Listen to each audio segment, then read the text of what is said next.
episode 26 of Bibliophile series. In this article, in this episode, we are going to go through an article written in Tribune India by Ashok Lavasa.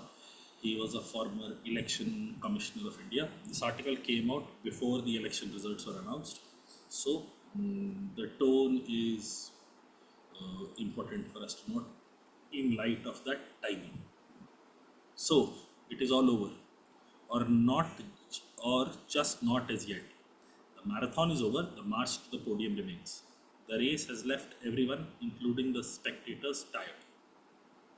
Basically, he's talking of the entire spectacle of elections that happen every 5 years in India. Elections were done. This article was written on June 2nd or June 3rd, I think.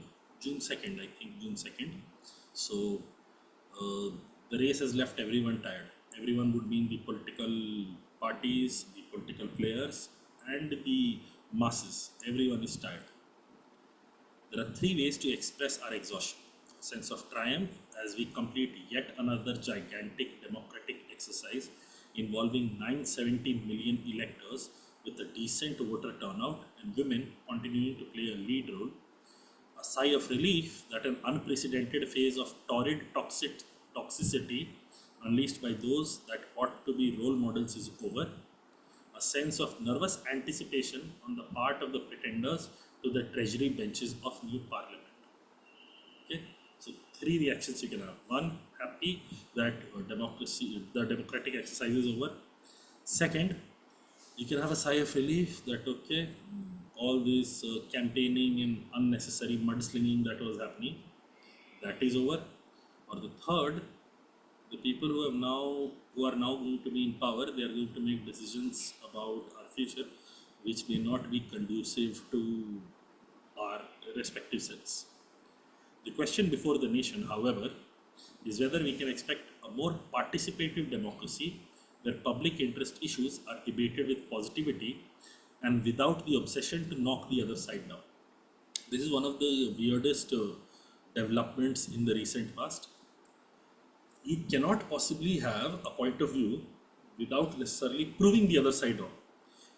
When there is a debate happening, in the standard sense of the word, whenever debates happen, the intention is both the sides to be informed. Yet, in the modern day and age, debate has turned into warfare, wherein instead of focusing on what is the merit of the argument that you are presenting, you're always looking for why the other side has done this. And this is something that has become popular all across the world politics, not necessarily limited to India. We are no longer living by the principle we are better because we have done this. We are better because you did this, so we are better. That is how the argumentations are formed. That is how statements are being made, at least in the political spectrum. And that is a very weird state of affairs to be. Will those elected treat Matdan or the election exercise as people's vote donated to them for which they owe nothing to the people in return, or as an expression of popular will, Mat, accompanied by high expectations? Are you supposed to be representatives of the people who have put you in that position of power, or are you going to be, now that I have this position, let me do something that only benefits me without any care or consideration for people who have put me in this position? After the dust and din has settled, after all of it is over, what is it that the past 12 weeks following the announcement of Lok Sabha elections by Election Commission of India on March 16 will remind us of? Will we be left remembering Mark Antony's words? Mark Antony was a character in the Shakespearean work of Julius Caesar.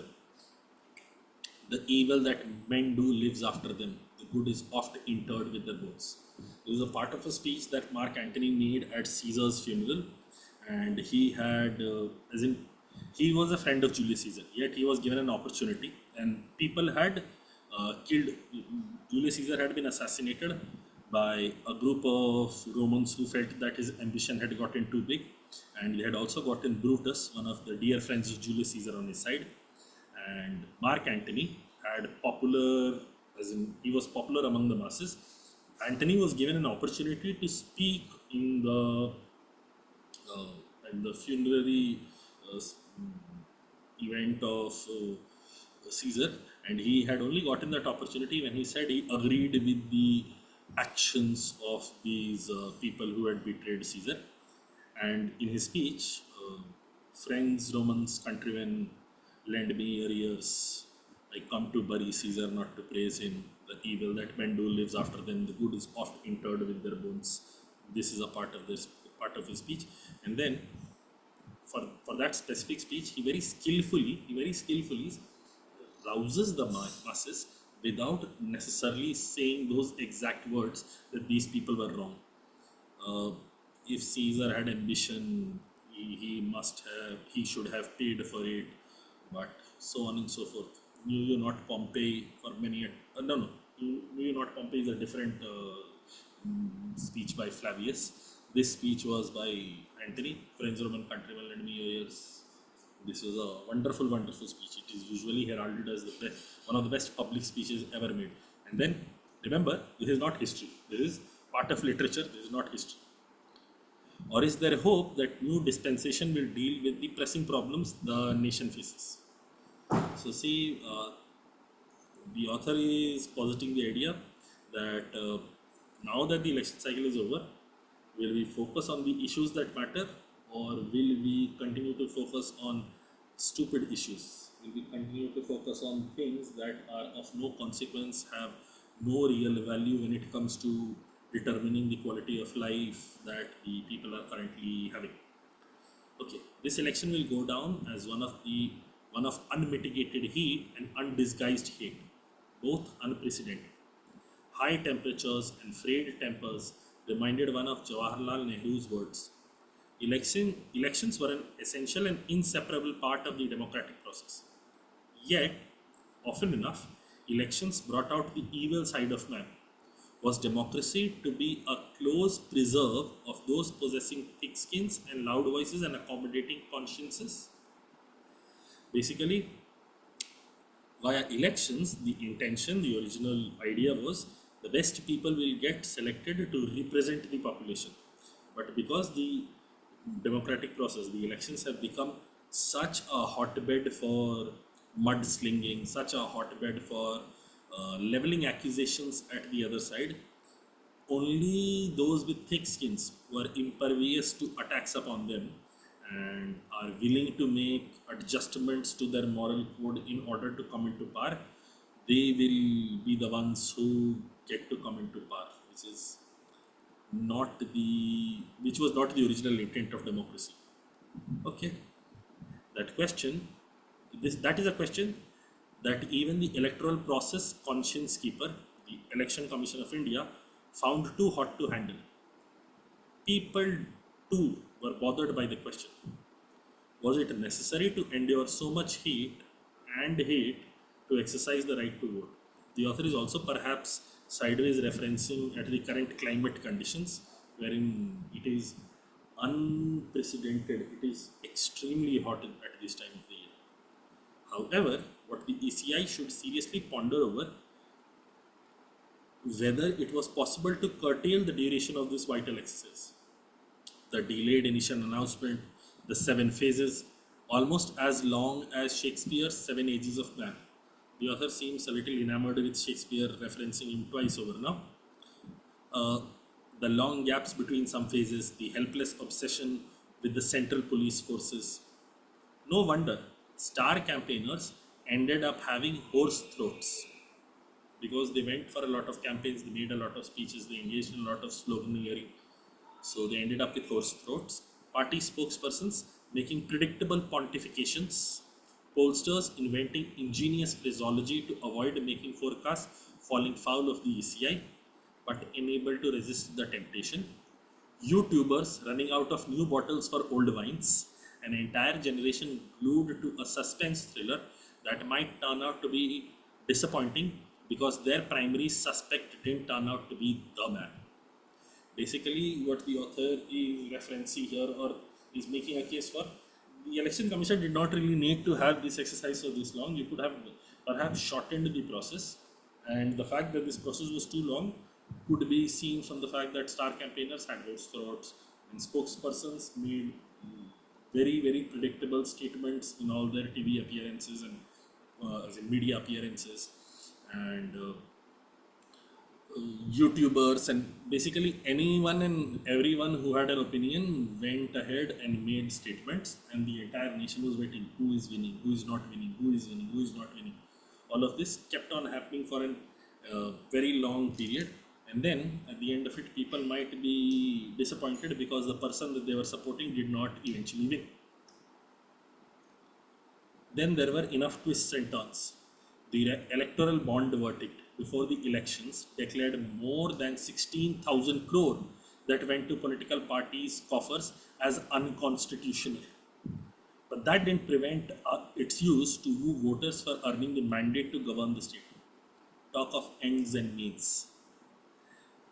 What he is talking to, the ends justify the means, is a popular phrase used in English, wherein we say, even if you are utilizing a little, as in टेढ़ी उंगली से घी निकालने वाला काम, even if you are using a little bit of unjustified means in order to get to a good end, it is fine. But then here, the means are unjustified, and if the means are unjustified, at least in the eyes of law or in the moral discourse, if the means are unjustified, the end is also unjustified. So, in this specific case, the means are unjustified, and in order to woo the voters, if you have spent those monies, not by the policy decisions that you have, policy plans that you have, or the work that you have done, but the money was used to woo voters by paying them off, then the means are also bad, the ends are also bad.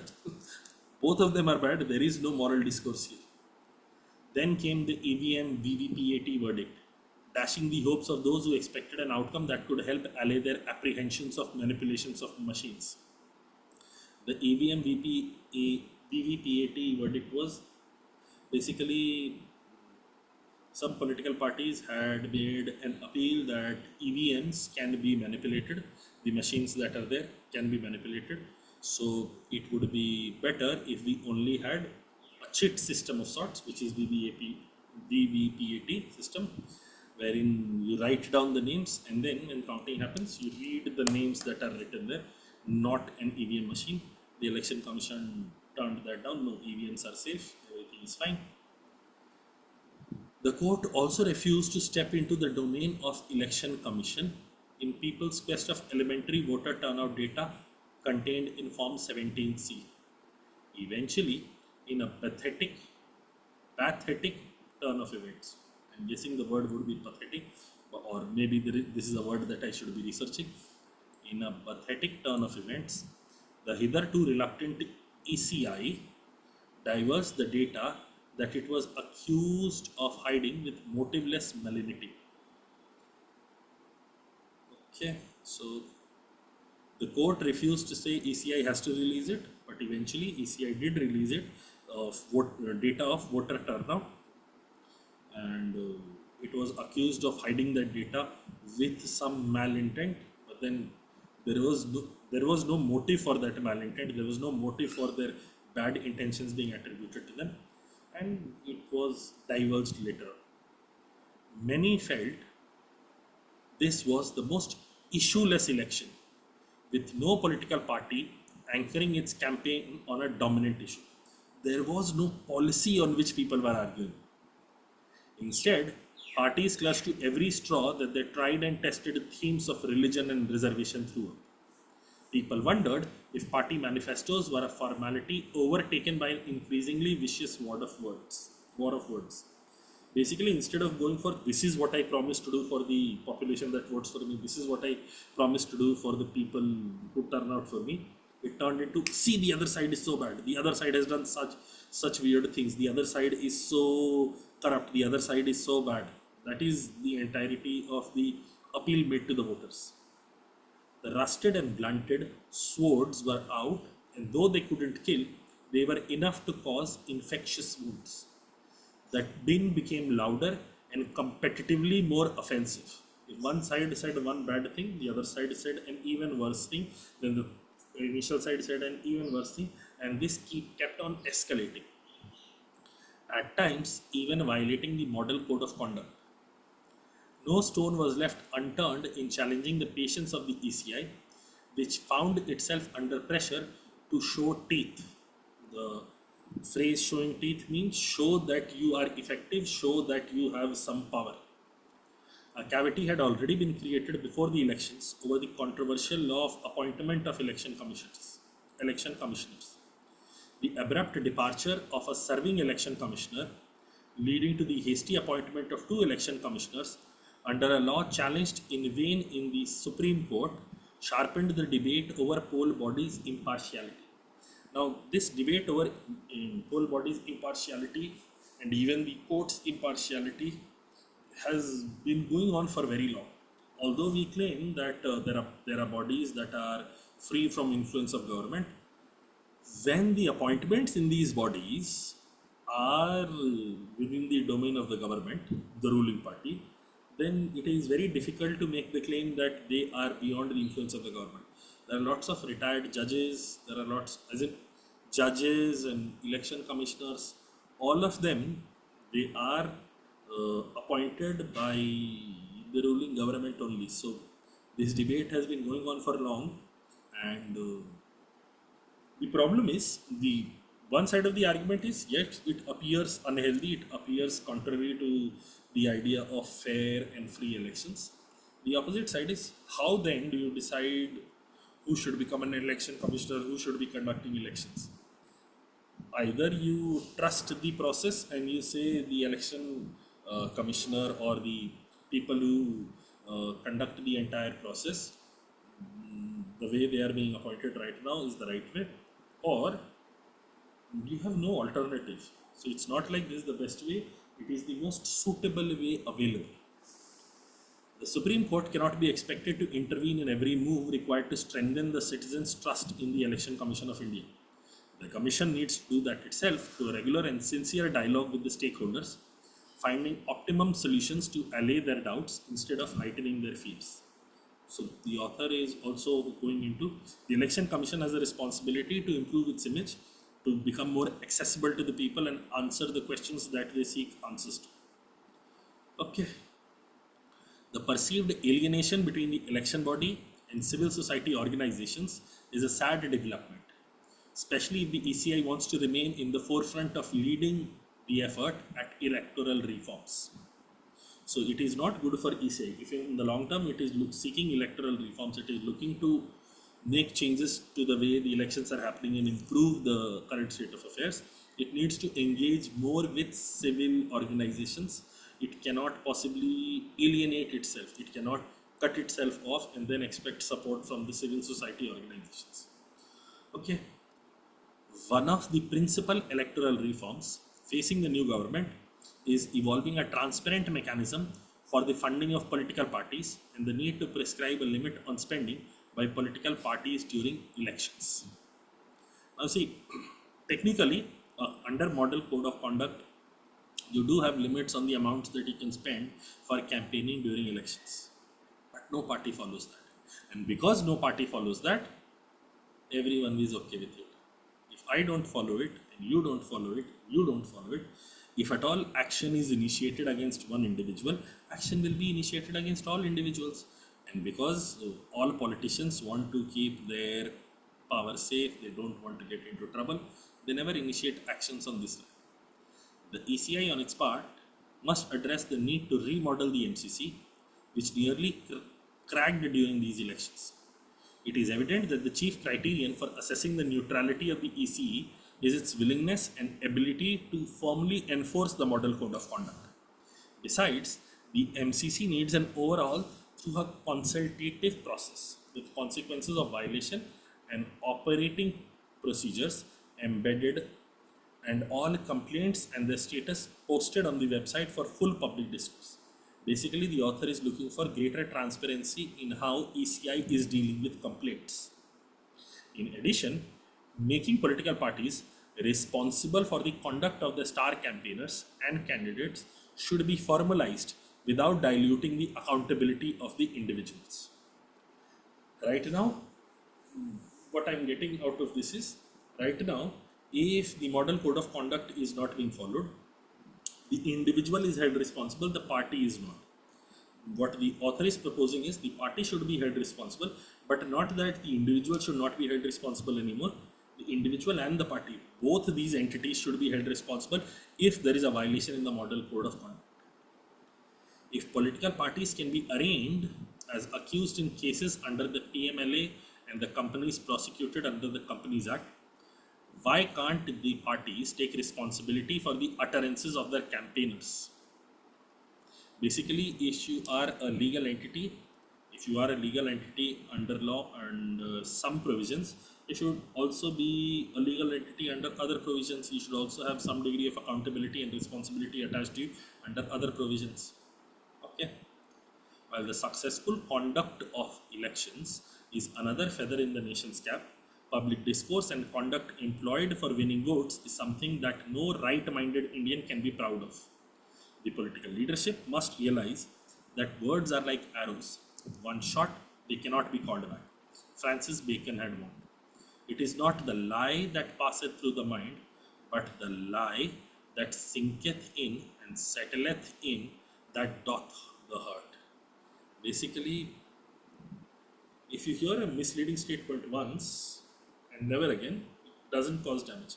But the misleading statement that is made over and over and over and over, when fraudulent statements, deliberately misleading statements are made over and over and over again, and you somehow come to believe that that misleading statement is accurate, that is when the entire process becomes bad. Given that the emotion is too highly charged in the country anyway right now, I'd perhaps draw an example from the US elections. Recently, Trump was found guilty of 34 felony counts in a New York case, and this is on account of him trying to subvert the elections or propping up fake electors and everything. And then now that he has been found guilty, forget the merits of the case. The court has decided he is guilty. That is fine. After the fact, he is going around giving interviews claiming that they are doing, as in, I am a political prisoner now. They are simply exacting revenge. I have never called for any political opponent of mine to be locked up. When his entire chant in the 2016 elections was lock her up for Hillary Clinton. Hillary Clinton has her own issues. She's not a good person by any stretch of imagination, but he's outrightly lying. He's outrightly lying. I never made the claim that I am looking for imprisonment of my political opponents. When one host in that TV show points out, yes, you said lock her out. He said, no, I did not say it. My supporters said it. I was simply listening to what they were saying. In several speeches, in several campaigns, in several rallies, lock her up. He led the chant. And now he's happily making false statements. I never made that statement. And people are letting him get away with it. Somehow, I also give you a perspective on media. Media was supposed to be the fourth pillar of democracy, wherein you question the people in power for the benefit of the general population. The problem is, media is no longer serving journalistic purposes. Media is now operating as a business. And for business, one of the most important things that they need to focus on is access. If you ask hard questions, if you ask difficult questions to the political leaders, you don't get interviews anymore. If you don't get interviews, some other channel that does bow down to their pressure will get interviews. Then that channel will get eyeballs, that channel will get TRP, that channel will get revenue raking in. You will not get it. And then no media house is willing to make that concession because revenue is more important than performing your duty. And that is how media is entirely toothless in front of absolutely outrightly lying politicians. But that is it. That is how the world runs. With regards to this passage, the author is focusing more on the changes that the ECI should be doing, and ECI should be flexing their muscle and ensuring that the rules of elections are followed. The model code of conduct needs a revamp.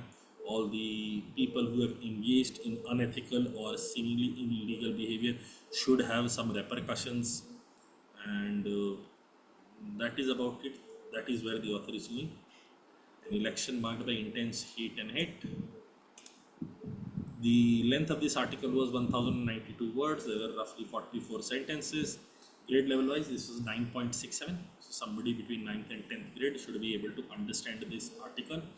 The reading score is 58.96. Again, fairly difficult to read, moderately easy to read, because fairly difficult, moderately easy, interchangeable. And the article gives us more pause to wonder about what sort of society are we heading towards. Now, the problem also is, if I can add my 2 cents, it is very irrelevant to think of where the society is heading towards if you have immediate familial concerns to address. It is very much like we make a lot of fun, or we think it is wrong if a politician pays certain people to turn up at their rallies. And we also say people are doing a disservice, you're turning up for a rally for a few measly bucks. But understand, nobody turns up in these rallies if they had an alternate task to engage in. You wouldn't see people working in your office, people working in productive employment, turning up for rallies for 500 rupees. But they are willing to turn up for rallies for 500 rupees because their current income generation status is not good enough that they can, otherwise the opportunity cost is too low, and therefore turning up for a rally for 500 makes sense for them.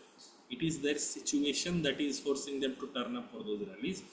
If you cannot understand and appreciate the issue from both sides, then it becomes difficult for us to engage in a nuanced discussion of what really is needed political education wise.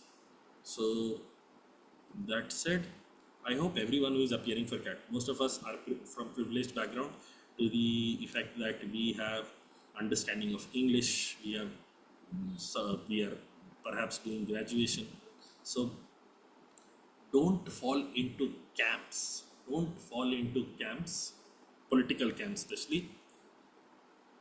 Think about the issue, read up about the issue, get information on the issue.